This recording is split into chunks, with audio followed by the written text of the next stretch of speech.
Hello and welcome to the Granstrom Podcast, Super Soul Model Series, where I help people tune and tap into their natural state of well-being. This week, my special guest is Tara Nash. Tara is a conscious grief coach. She's a healer and she's a breathwork and yoga instructor. Tara helps support people through the healing process to help create healthy change in their lives through her compassion, understanding, and her healing background. Welcome to the show, Tara Nash. Thank you so much for having me on the show. It's Absolutely wonderful to have you. We've met before, having dinner with you and a few other friends at a birthday party recently. I just came across and noticed how much peace that you hold in your space. And it's really beautiful to see another human being just hold such peace. How on earth do you come into this title of a conscious grief coach? Because I've never heard of it before. And I'm sure the audience would be really interested and enlightened to hear what that is and how you help people. Well, thank you for reflecting that in me, firstly. I guess anybody that works in the grief space, most people come to doing this work through personal experience. And I realized that I had been very unconscious around my grief for most of my life. And my father died when I was 9, very suddenly, of a heart attack, which was 1990. So talking... Yeah, that's really early on. Before the internet, so there wasn't, we were not doing therapy or self-development back then. My mother was widowed with 3 children. And so what she did is got very busy. She took over the family business. She got remarried quickly. And then the marriage did not go very well. She got divorced, and then she actually got breast cancer. So by the time I was 21, she died. My mother was 57. I modeled what my mother had shown me at that time. Yeah. And so, the mantra was stay busy, be strong, be brave. And that's what I did. At 21 years old, you want to, be doing what everybody else is doing. And it wasn't until really my late 20s that I started to have therapy and go backwards. But even though I was having the therapy and started to unravel my childhood, it wasn't until another probably 5 years that I realized it was grief, because the help that I was getting, nobody was really saying, this is what grief looks like. This is how grief can manifest in your life. And so when I actually decided I wanted to change my career, and due to doing therapy and lots of sort of self-development workshops, I was working in fashion, and that felt like it wasn't aligned for me anymore. And I found a master's program in LA in spiritual psychology. And it was actually there that I started to finally read books specifically on grief. And that is when my conscious grieving really began. And I thought, my gosh, I can't believe I haven't. So did you feel like you hadn't been grieving at all before that time? Did you feel like you've just put a line over it and going, that's it, I'm not even going to address this emotion? Is that what you'd been doing, or were you aware of it? Or I mean, I think that it was all unconscious grieving before then. And I definitely experienced going into numbness. That was my coping strategy, and trying not to feel that pain. So what did you do to begin to address that pain so that the healing process would begin? Well, firstly, to your point around how did the numbing present itself? Because I was 9, that was a young age. And I definitely decided that it was better to not feel, better to sort of pretend this wasn't happening. But I would say that food really was the primary place that I went to for comfort. And my mother, after my father dying and then her marriage breaking down, she became a born-again Christian. So that was like another place that I was sort of seeking something, some kind of peace and solace, but almost that can again negate the pain. You know what I mean? Because you're like, Jesus has the answers, everything's going to be okay. And it's not about like feeling the feelings and going into the pain. A lot of the time it sometimes can be quite bypassing. So yes, and then later on it was food, drugs, alcohol, all of those things as well. But in a sense, like, I think it's quite an interesting one, because I think drugs and alcohol for me, because I had been numb for so long, when I started to use drugs and alcohol, I was like, wow, I feel something. I feel good. Hi. Yeah. So it was not so much even using them to numb or dull down the pain. It was more like, oh my gosh, actually, I'm somebody with feelings. Yeah. And so when I started to really open up, I think it's so difficult when we have busy lives, and we might be going into a therapy session for 1 hour a week, but then we have to sort of like keep going with life. I mean, it's not, many of us have the luxury to say, I'm just going to take the whole afternoon off and cry. Although I was doing that actually at the time of having my business, and I had my own business. So I did have the luxury of organizing my own time, which is why I think it sort of started at that point in my life where I was going deeper into my process. What you mean? Because you were able to have your own business and then took the time out, because you could, to just start releasing through the tears. Mm-hmm. Yeah. And then that starts the process of clearing inside the heart and inside the body. Interesting. Yes. And the other part, which I wasn't really aware of back then, but I started doing yoga.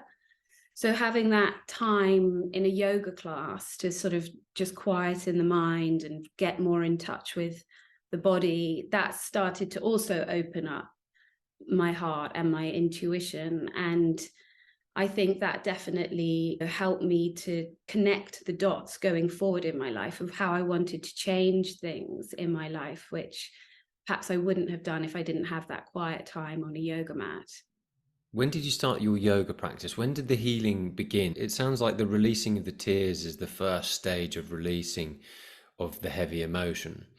But if someone's listening and they can relate to Tara's story in some way, what I'm intrigued about is how the healing process begins, and what you noticed consciously as you were letting go of the heaviness inside of the body, because there's a direct correlation between what you're thinking and what's happening inside of the body. And the happier your mind, the healthier your body. But when your mind's not at ease because you haven't addressed something, or you're not relaxed in some way, the body holds on to this really tight energy, which starts as knots and then can eventually form as physical ailments and challenges inside of the body. What did you notice for you was like the beginning of that healing process? Because what you're doing now is you're helping inspire people, you're helping coach people, you're doing breath work, you're helping people do yoga to be able to release the trauma stored inside of the body, which is incredible work.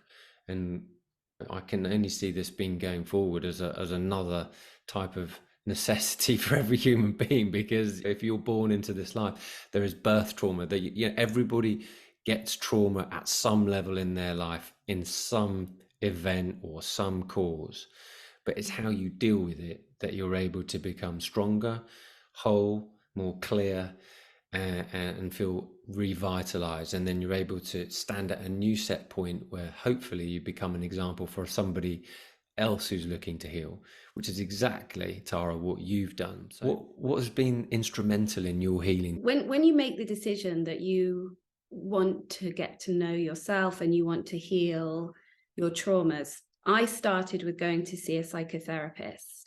And I'll be honest, the first person I went to see was not a match, and I didn't find it helpful. And then I didn't go and see somebody for another over 5 years. So the first thing that I say to people is you have to trust in your intuition. You have to find a match for your energy and the person that you are.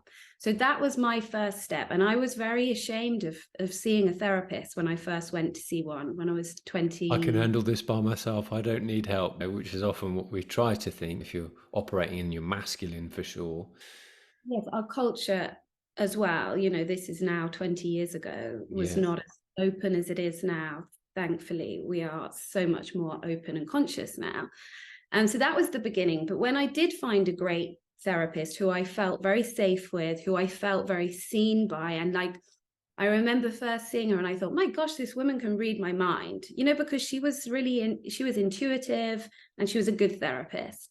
So thank you that I found Anne. And then she helped me to open up to other modalities, because actually having been in a fundamental Christian church at one stage earlier in my life, I was actually very afraid of doing yoga, which might sound completely wild to some people, but we were taught in that church that we don't do yoga. And that therapist, she said, I was invited on a yoga holiday, and she said, and I wanted to go, but I was like, oh, I don't know. And she encouraged me to go and trust my own intuition about this. That was a real opening. That was a very, very transformative yoga retreat. Retreats are really incredible ways to start your healing process, finding a retreat which you can go on where you don't have to worry about cooking and looking after yourself. You can really be looked after and nurtured and held. And you need to find people who you feel safe to be open with. And then that therapist, she said, I think you need to do group therapy. And I was completely horrified. I literally was like, oh my God, this woman thinks I'm completely up and she can't help me anymore. That was my initial reaction. And I, calmed down. I let it integrate. I thought about it. And then I was like, okay, well, if she thinks that that's what I need, I trust her. She had suggested a 3-day workshop called The Awakening, organized by a company in Canada called Clearmind, which is really fantastic work. And I took myself off. It was in Liverpool. And I was like, did not know what I had signed up for, but I trusted the therapist. I trusted my intuition. I went to that 3-day workshop with one of my sisters. And it's like the tap faucet came off on all of this repressed grief and emotion that had been locked inside me for however many years. I didn't really understand any of the exercises we were doing or what was happening, because I was just in floods of tears practically for 3 days. And that was the beginning. And that was when I realized how powerful it is to have your pain witnessed by others, but also witnessing and listening to the pain of other people, because you learn and you heal so much in community, which is why my passion is really holding groups, grief groups, because I think you can get so much from being in a small community, more even from a one-to-one coaching. So it was all these things incrementally, bit by bit, trusting my intuition, listening to other people, listening to the guidance of other people. And, when you're asking me that question, it makes me think back to a speech that Steve Jobs did at one of the American universities. And he talked about how your life is about connecting the dots. And when you're a little kid, you had the dot to dot and you'd, join all the lines together. So it's as we're on this journey of life, we are just going to dot to dot to dot. And then at the end, we're going to make They'll make sense. All the dots, you can connect the dots as to why all these things happen.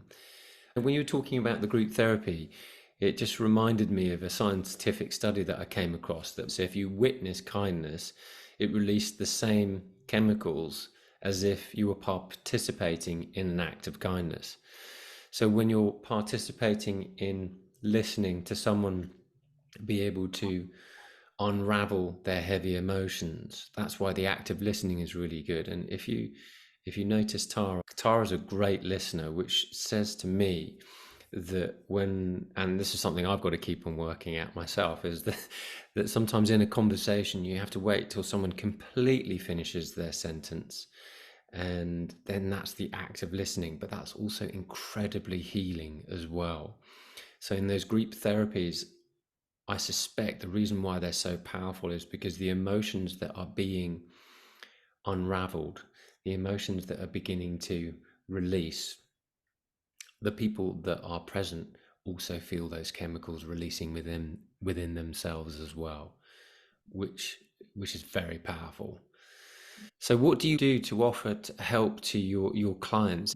How are people best affected aside from group coaching? Yes, so I teach Kundalini yoga and grief yoga now. Right. I Is have that done, something that you've made up, grief yoga? Is that sounds like it it. sounds like, oh, I'm going to do yoga, it's grief, feel a bit more happy, relaxed and aligned again. So I don't know, what works for you? What are your practices? I started doing Hatha Vinyasa yoga, and I still go and practice that with other teachers in Okay. London. But I did a teacher training in that, but I really love Kundalini yoga. And the reason that I love Kundalini, if I am honest, I think it's a much more spiritual practice, So because what are we're the really, difference between those three different types of yoga? If someone's new to yoga, or they just go yoga's yoga, there's so many different types. With the three different types you've mentioned, if you could be as like general as possible, what's the difference between all three, and how would they benefit you differently? well, Hatha Vinyasa is often taught as a combination, and that's the yoga that you are more familiar with, that people do balancing postures, warrior pose. Right. You end up doing inversions, headstands, handstands, that kind of thing. But Kundalini, honestly, when I first took a Kundalini class, I was like, what is that? That is not yoga. Because it's completely different. I mean, we do a lot of repetitive movements, but there's more breath work involved, and there's a lot of like mantras, chanting, and the music's very important to Kundalini yoga, which I think is probably another reason why I love it so much, because I love the music. And it's very accessible. We're not doing headstands and hard balancing postures. So the grief yoga is a teacher called Paul Denniston from LA. And in a way, it has quite a lot of influence of Kundalini in the grief yoga, but he's created a whole practice specifically relating to our grief. It moves from like movement, breath, and sound to release pain and suffering, to return back to peace and love. That's his sort of mantra. And I think it's a great way to sit with our grief and honor it. Sometimes you don't want to do that in a class or in a group and talking, because it's not for everybody. Talk therapy or being in a group, there's not one thing for everybody. Maybe you're a more private person and you just want to be at home in front of Zoom, doing a class, crying, making as much noise or as little noise as you want. And I think that's what's so brilliant actually about teaching on Zoom, even though you don't have the energetic connection of being in a room together. If you're somebody that can't drive or can't get to places, you have the accessibility. You can even do grief yoga sitting on a sofa. It really can work. But there's something about the movement and the breathing that releases stuck energy inside of the body. I noticed when my father died 2.5 years ago now, when my father died, and I arrived on the day that he died to Spain. And so my first thing was I was coming to Spain to actually take him out of hospital, but I actually never got to see him when I arrived. However, I did feel that he was transitioning 2 weeks before. And I told one of my best friends at the time, I said, I think my father's about to leave this world. And he's like, nah. I was like, yeah, I just got this force of knowing. My intuition was up My radio antennas were up, and I was tuned in enough to go, I think he's moving on. He's going to move on. And fortunately, because of years of meditation, I feel that intuition was completely awake. But we're not always awake to that if you're a young person, or if something suddenly happens, a traumatic event happens. But because I knew before that happened, it gave me greater peace, so that my grieving was much shorter, because I realized that just within that short amount of time, the 2 weeks before, I was prepared at some level. And so and I was running a lot as well every single day to move the body, and I was listening to music to try and keep I was choosing my playlist, so I was more up than down.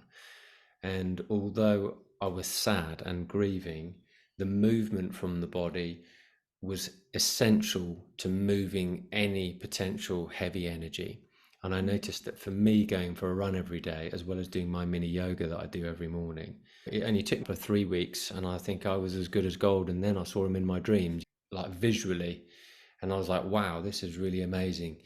This is, I've never experienced this beauty and this movement and this dance of life in this way.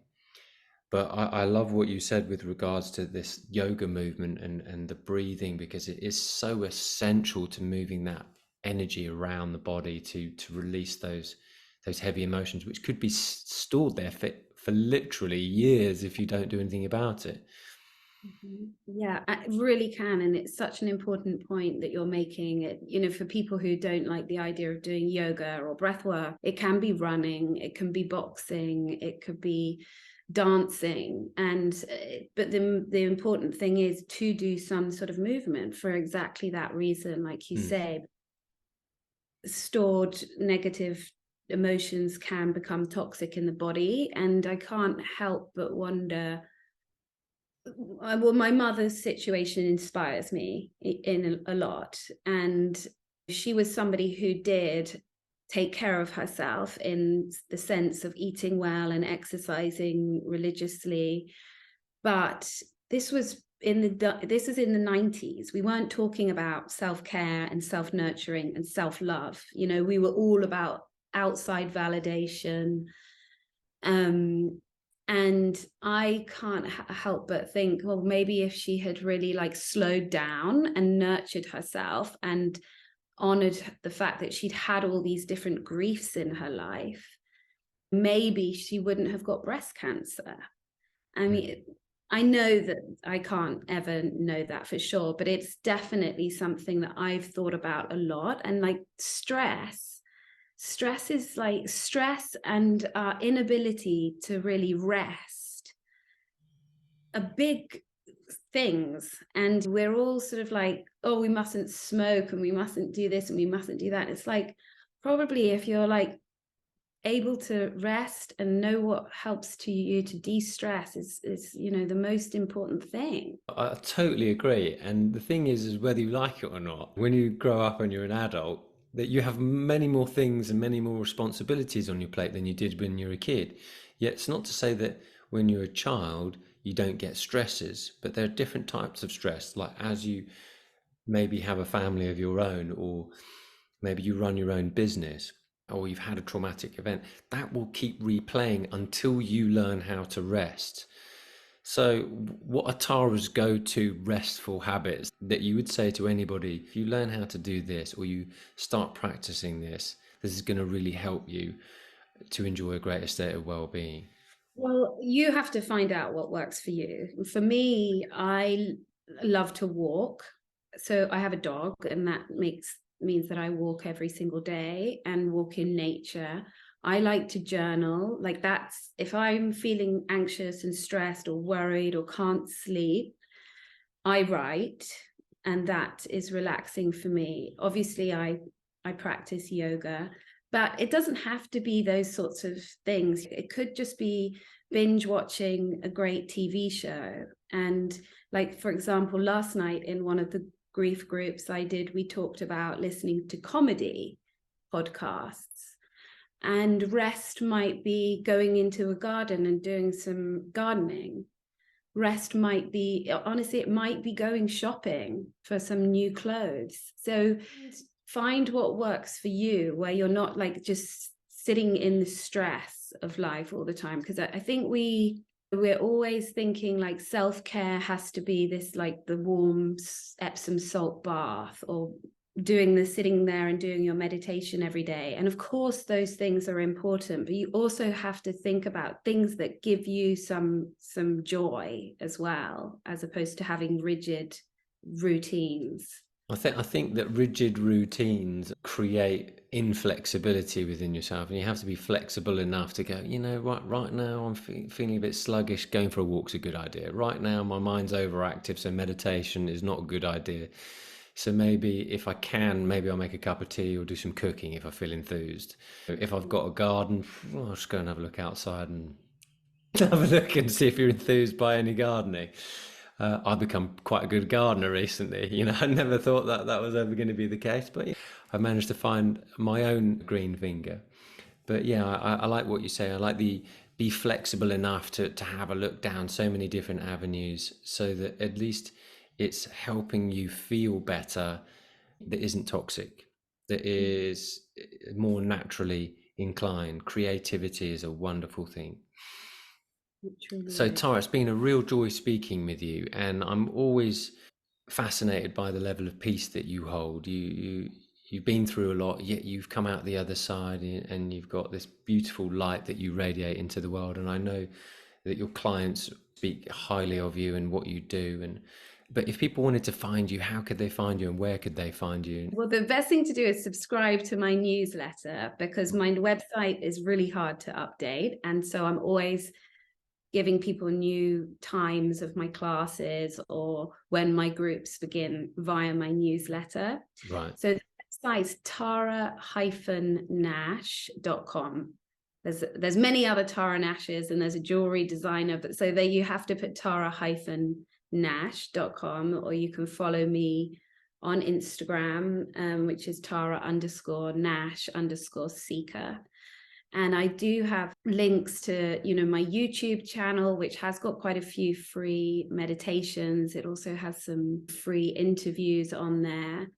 And my grief groups, I'm currently in the middle of groups at the moment, so I won't be starting new groups now until the end of September. But my yoga classes, everything I do is on Zoom.